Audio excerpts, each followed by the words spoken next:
Hi, I'm Emily Van Sventer, Associate Director of Public Health in Warwickshire. We're into the second wave of the coronavirus pandemic locally and nationally, and I want to share with you today some information on the latest pattern of cases that we're seeing within Warwickshire, a reminder of important prevention measures to help keep you and your loved ones safe, some information on how you can reduce your risk of severe illness if you do catch the infection, and a little update on progress with coronavirus vaccines and a reminder of the importance of adhering to current vaccine programmes. So I'm going to share some slides with you now, which I hope you will find of interest. So as I say, I'm going to go through the pattern of cases locally, some key prevention messages, some clear information around what we consider to be a close contact and who and when should self-isolate, some information on the risk of reducing serious illness, and then a vaccine update. So within Warwickshire, as we've seen nationally, we have seen a significant increase in the number of cases recorded locally. Now, it's important to note we can't directly compare the most recent data with the first wave because we are doing a lot more testing. So the blue bars on this chart show the number of cases that were diagnosed within health or care settings, and then the pink lines show the number of cases that have been tested and identified within the community. So that was introduced in mid-April, so you can see the pink bars beginning there as the first wave was reducing. So we are seeing a slow but steady increase in the number of cases seen in health and care settings, although it's not quite such the dramatic steep increase that we saw in the first wave. But as the pink bars show, there's a lot of the infection out there in the community, and we are all still very much susceptible to infection, so need to continue to be careful. Now, this data is up until the 22nd of October, so a little bit, a few days behind where we are. Today is the 29th of October. That's because we just give the data a little bit of time to catch up in terms of getting all the test results through. So just a look at district and borough level data. This shows the last 3 weeks rolling 7-day average rates, and you can see all districts and boroughs have increased. Warwick, the orange line, has been the highest in terms of rates of infection for some time now, but more recently we've seen a very dramatic increase in the rate of cases within North Warwickshire. But as I say, all areas are increasing. And this shows the number of cases that have been diagnosed since March by age group. Now, the pink bars you can see very much we're seeing more amongst younger age groups here. Since the beginning of September, we saw a significant increase, particularly in 20 to 29, kind of 18 to 29-year-olds. But we are now seeing increases across more middle-aged age groups and across the board, really. So whilst some age groups are at more risk potentially of catching the virus if they're out and about more, others are more susceptible to more serious infections, such as those in older age groups. So we all need to be careful and continue to be vigilant. This chart shows the rates for local authorities across the West Midlands. So you can see Warwickshire, 4th from the bottom there, just behind Coventry. So as I say, this chart is slightly more up to date. It's the 19th to the 26th. This is taken from our public facing dashboard, staysafecsw.info, where you can have a look at this data and the most recent number of cases diagnosed locally, as well as information on deaths and hospital admissions. But I would just offer some word of caution. This uses the very latest data, which does mean sometimes the most recent day or two can change slightly when you look at it because of test results continuously being added and updated. So I wanted to show this slide really to say a thank you to Warwickshire residents and all my colleagues working hard to help to reduce the rise in cases of coronavirus locally. We have been surrounded, well, we are surrounded by areas facing higher rates. So I think we've done well within Warwickshire to keep rates lower than our neighbouring areas. But that said, as I say, that we've still got a significant rise in local cases, so we need to continue to be careful.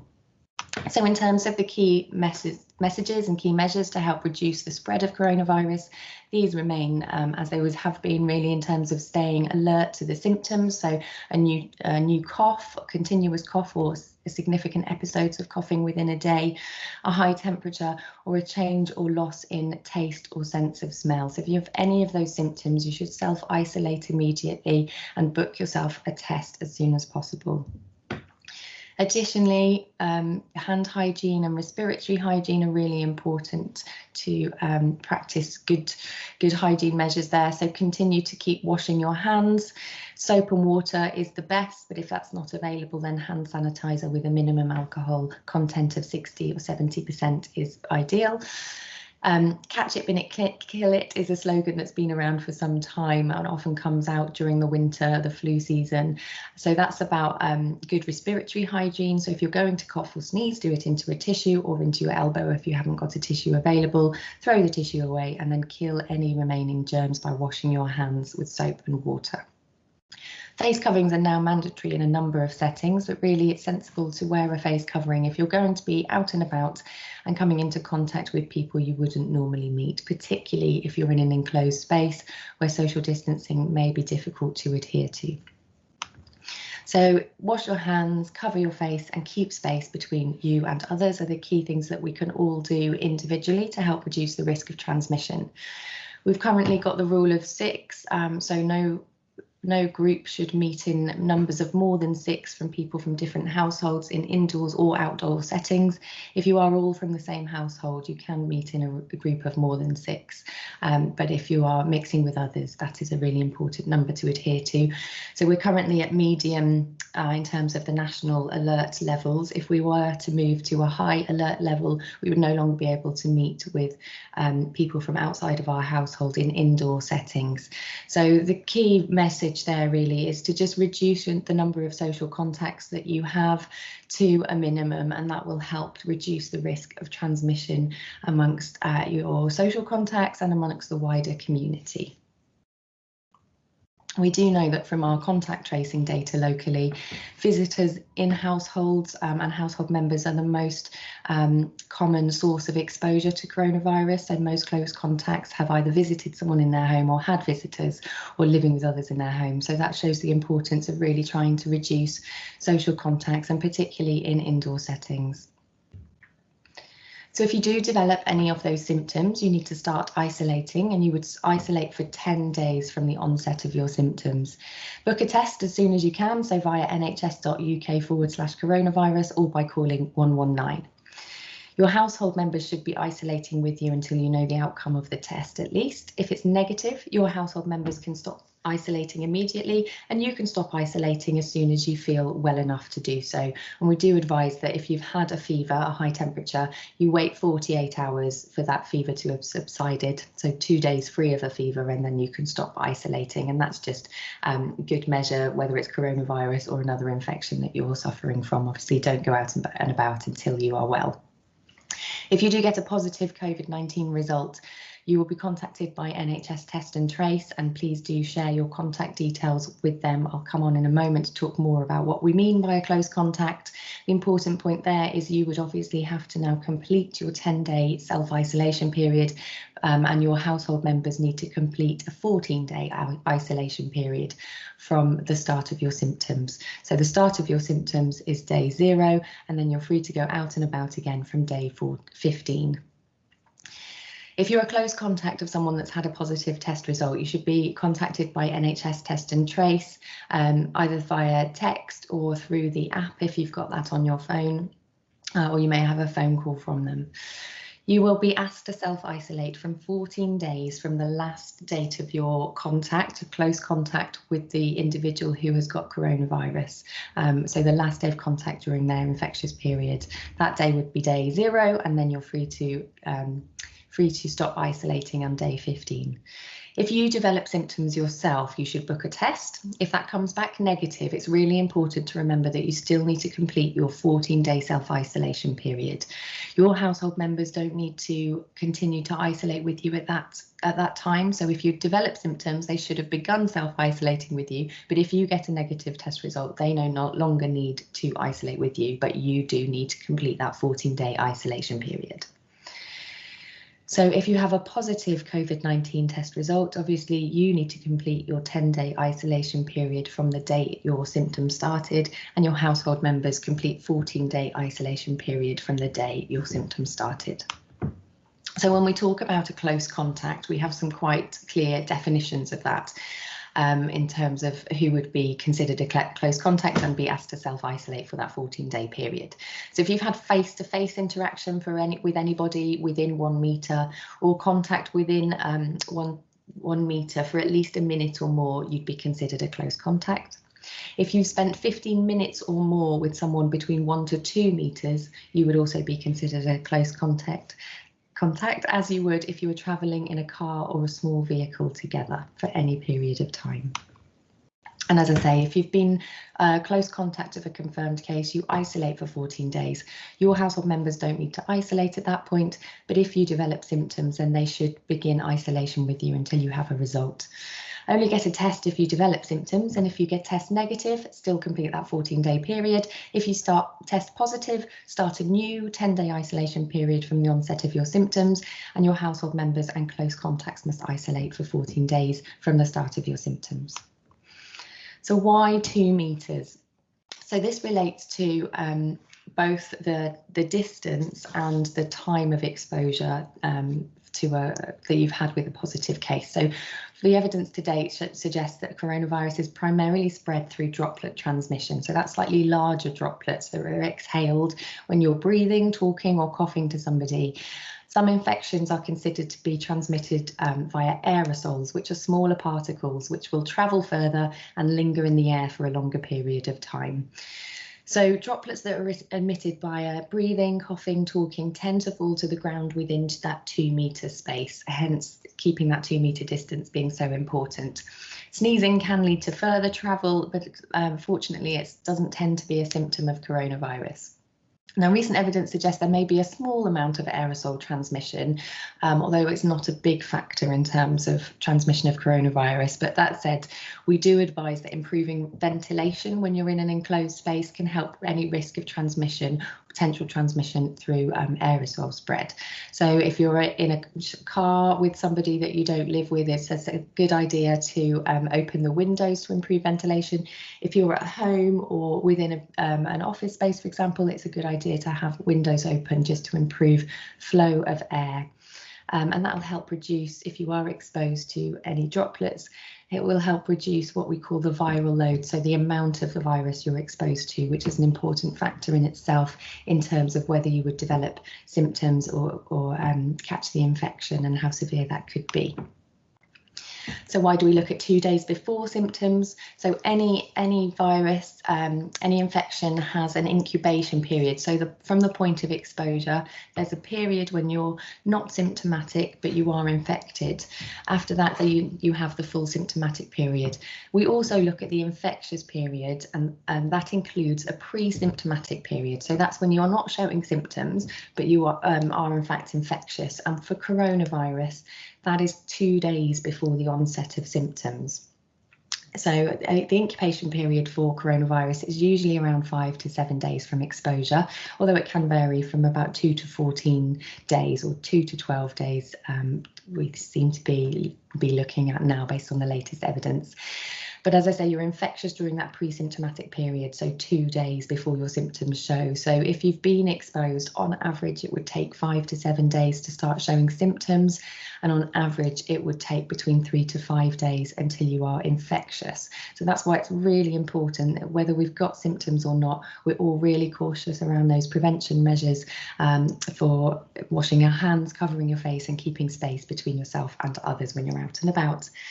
Some people may also be asymptomatic, so this is when they go through that whole period without showing any symptoms at all. They may be infectious, but since they are not showing symptoms such as coughing, they're likely to be less infectious. But nonetheless, it's still important, as I say, that we all follow those important prevention measures so we can protect ourselves and those around us. The NHS Test and Trace app is now available, so NHS Covid-19 app. It uses a Bluetooth signal to detect the distance and the time of contact between app users, so between phones. No personal data is shared or recorded centrally, only anonymous data is recorded. So the app tracks the virus, but it does not track the people. And I know there are some concerns around the data sharing associated with the app, but it is very strictly governed by GDPR data protection rules. So the app will send you an alert if you've been into contact with someone who later tests positive. And if you get that alert and you are being asked to self-isolate, when you go into the app, it will start a countdown clock in terms of counting down your isolation period. So it will be very clear to you if you are being asked to self-isolate. Another feature is that you can scan QR codes when you visit public venues. So hospitality sector and other venues have to show display a QR code so that you can check into those venues. And then if somebody later who has been to that venue later returns with a positive test result, then we can ensure that you're contacted and provided appropriate advice, whether that be just to make you aware that you may have been in the vicinity of somebody with the virus and to be extra cautious and alert to the symptoms, or be it that you've had close contact and you're being asked to self-isolate. So if you are asked to self-isolate and you're in work, your employer should absolutely be supporting you to self-isolate and remain at home. So if you have symptoms, you're entitled to sick pay. If you're isolating due to being a close contact, your employer may ask you to work from home. If that's not possible, then you are entitled to sick pay. So as a minimum, you should get statutory sick pay. Many employers are still providing full sick pay benefits to their workers. If you are on a low income, you're in work benefits and you're asked to self-isolate, you can't work from home, and as a result of this you'll be losing income, then you may be entitled to a £500 payment to help with your isolation period. So you need to contact your local district or borough council to apply for that funding, and there's a link there with further information and advice about the support available. There's support available from Warwickshire County Council and local communities in terms of helping you if you need to self-isolate and helping you to stay at home. So if you need help, for example, with shopping, walking a dog, accessing medication, or even a friendly phone call so that you're not too lonely during your isolation period, that support is available. Find information on warwickshire.gov.uk/coronavirus or by calling the free phone number 0800 408 1447. There's also a nice little directory of community support available on the Warwickshire County Council website, Covid-19 directory. There's a link there for you, and you can pop in your postcode and that will bring back information of voluntary and community sector organisations who have signed up to provide local support, local practical support for residents during this period. So I hope that gives you some useful information in terms of where we're at in Warwickshire with coronavirus at the moment and how you can help to reduce your risk of infection. I'm now going to talk a little bit about how we can all take some measures to help reduce our risk of serious illness if we were to contract coronavirus. And I'll just say at this point, sometimes we talk about coronavirus and sometimes Covid-19. So coronavirus is the virus itself. Covid-19 is the illness that comes as a result of being infected. So from evidence to date, we know that underlying health conditions can increase the risk of serious illness. Now, two conditions that have come up as increasing the risk of serious illness and that are modifiable are diabetes and hypertension. So if you have type 2 diabetes or you have hypertension, there are things you can do to reduce your risk of having serious illness from coronavirus.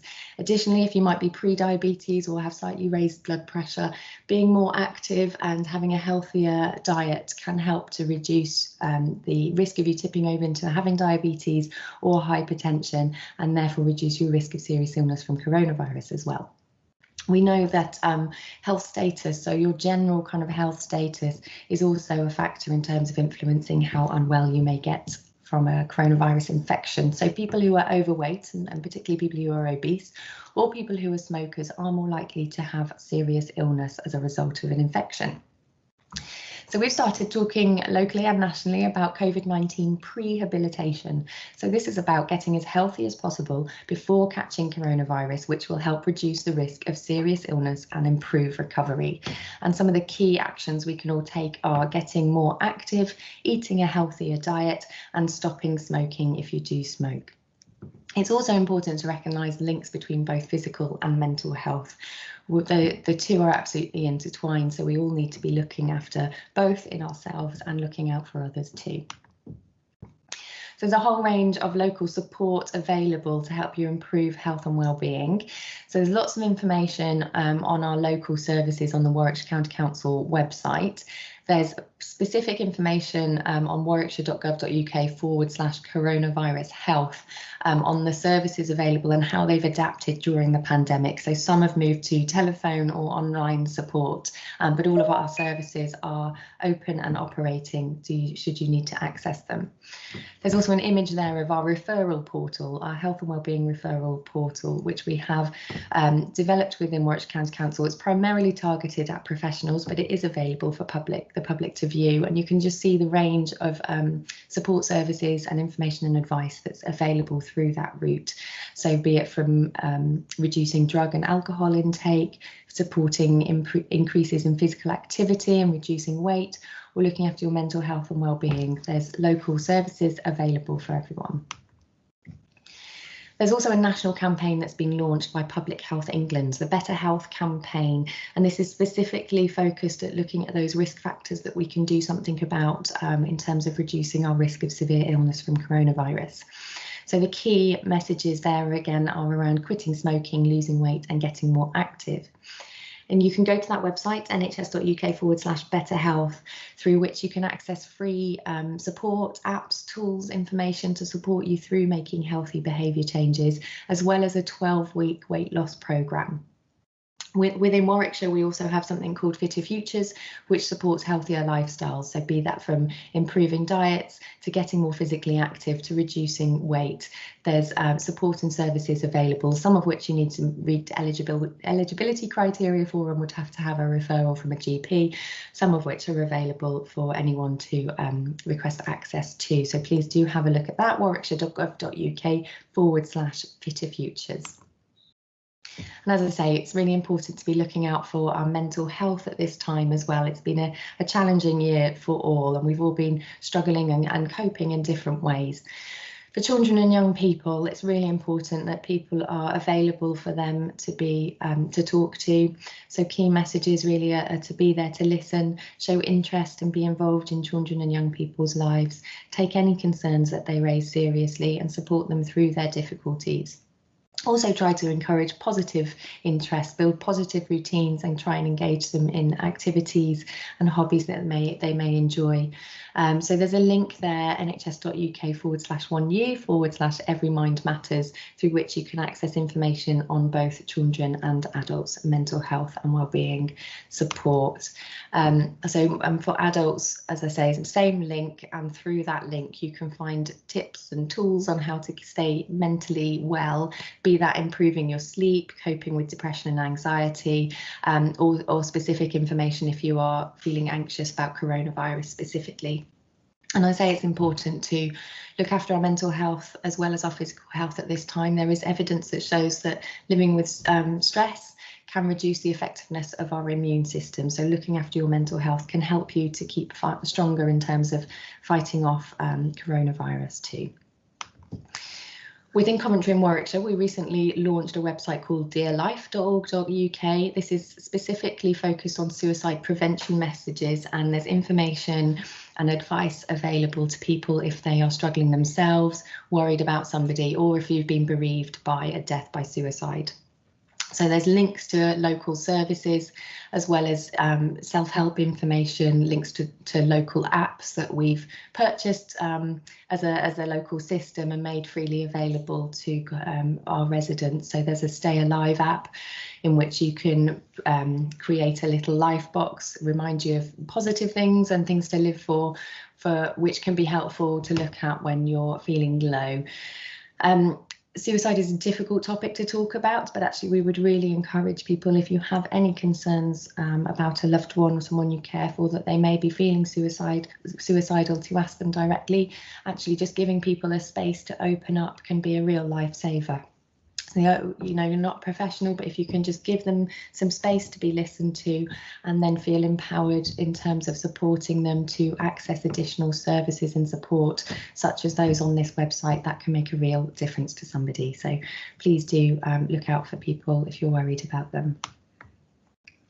And then coming on to final section of the slides today, I said I'd talk a little bit about vaccinations. So COVID-19 vaccine progress, as well as wider vaccine programmes. It's just a brief bit of information here, but the good news is good progress is being made around development of the COVID-19 vaccine. So there are currently 10 in phase 3 trials. That's the third and final stage of any trial for a vaccine. The process has been sped up, but not to the detriment of safety precautions or robust testing.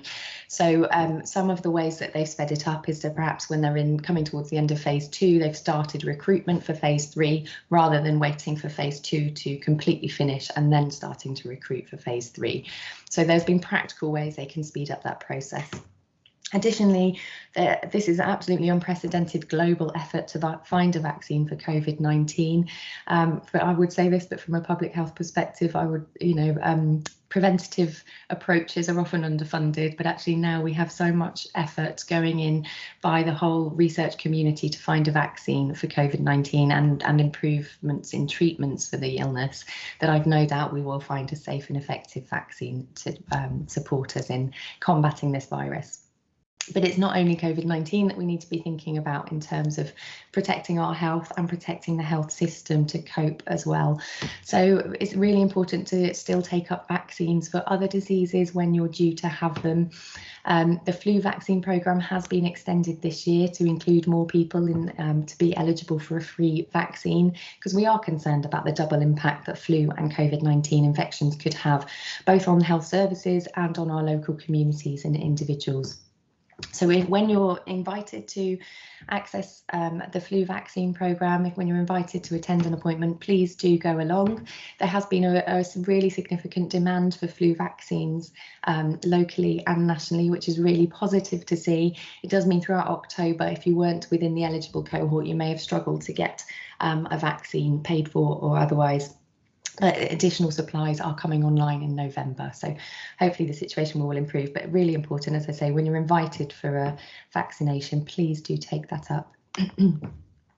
And then I've just put this chart in which shows the reduction in child mortality, so death rates in children up to the age of 5 since 1990, and the grey bars show non-vaccine preventable diseases and the coloured bars are vaccine preventable diseases. So I hope you can see from that chart how much more quickly we've seen the rate of decline occur for vaccine preventable conditions compared to non-vaccine preventable conditions. So all of this, we've got pretty good living conditions, hygiene conditions within wider society and medical advances. Despite that, over this short 17-year period that's shown there, you can just see how important and effective vaccines are in reducing illness and mortality in children, and of course we can apply that to the wider population too. So if you'd like to find out more about vaccines, there's some useful links that I've put together for you there, just some links that I like. So some information from the Wellcome Trust on kind of background information around why vaccines are important and the different types of vaccines that are in use. A link from the World Health Organization, which just looks at some of the misconceptions and beliefs around vaccines and tries to give accurate information in relation to vaccination programs and the benefits of vaccines. And then 2 links from the London School of Hygiene and Tropical Medicine, which are particularly focused on COVID-19 vaccines. So some information on the development of the vaccines on that 3rd link, and the bottom link enables you to track the progress and how many vaccines are at what stage of trials. In terms of what you can do to help, we've obviously given some key messages about prevention. It's really important as well, if you've got a smartphone, to please download the NHS COVID-19 app and use it when you're out and about. Have the contact tracing function on, and do scan QR codes when you're checking into public venues. Please help us spread accurate information about coronavirus and test and trace locally and on social media. So there's a couple of hashtags there which you can follow and use to help spread information from Warwickshire County Council social media posts. And there is a link to coronavirusresources.phe.gov.uk, which just has a wealth of graphics and messages that can be used for social media, posters, short videos that cover a whole range of topics related to coronavirus and test and trace. And you can also find out more on our Warwickshire County Council website, link there around coronavirus, volunteering, where there's advice and guidance on how to volunteer safely, how to safely receive help on the doorstep, and further information about how you can get involved locally. You can also contact our communities team on connectingcommunities@warwickshire.gov.uk if you're interested in becoming more active in your local area. I've spoken about the importance of supporting each other, so be it that people who may be self-isolating due to having coronavirus or being a close contact, and they may need support with basic tasks such as getting shopping or walking the dog. People who were shielding during the first wave are no longer being asked to shield, but they may still be feeling anxious about going out and about. So they may still want some help to get shopping or to take that step outside the front door. So please do look out for people on your street if you know they were shielding during the first wave, and just check in on how they're doing. Similarly, look out for each other. As I say, we've all been struggling and coping differently during this pandemic, but we will all have faced difficulties and challenges to our mental health and wellbeing. So some helpful information on warwickshire.gov.uk/coronavirus on how you can support your health and wellbeing, what services are available, some self-help tips. But the main thing really is to connect with people and check in on how each other's doing. So key messages from everything I've shared with you today really are that cases are rising across Warwickshire, across all districts. So we, at the moment, as of the 26th of October, the highest rates were actually seen in North Warwickshire, and then Warwick district as well. So both of those being over 200 per 100,000 cases. But Warwickshire as a whole were 188 per 100,000 cases as of the 26th of October. So all districts and boroughs are seeing increases, and that is happening across all age groups. So please continue to be vigilant. Continue to wash your hands, cover your space and keep space between yourself and others when you're out and about, and do limit your social contacts to help reduce the spread within communities. Please cooperate with the test and trace system if you are contacted by them, and then think about any wider health improvement changes that you could make to improve your current health status and reduce your risk of severe illness if you were to contract COVID-19. Think about your adherence to wider health protection programmes, so particularly thinking about vaccination programmes there, but also screening programmes. If you're due for a cancer screening appointment, please do attend. NHS services are open and they are safe. They put in a huge number of measures to reduce the risk of any transmission occurring within healthcare settings during the first wave, and they've learned from and improved on those. So if you do need to see your GP, please call, don't hesitate to contact them. If you need to go to A&E, please go, please just turn up there and they will be able to support you safely. On a positive note, good progress is being made with COVID-19 vaccine, but as I say, uptake of all routine vaccines remains really important in protecting our health and our loved ones' health during this time.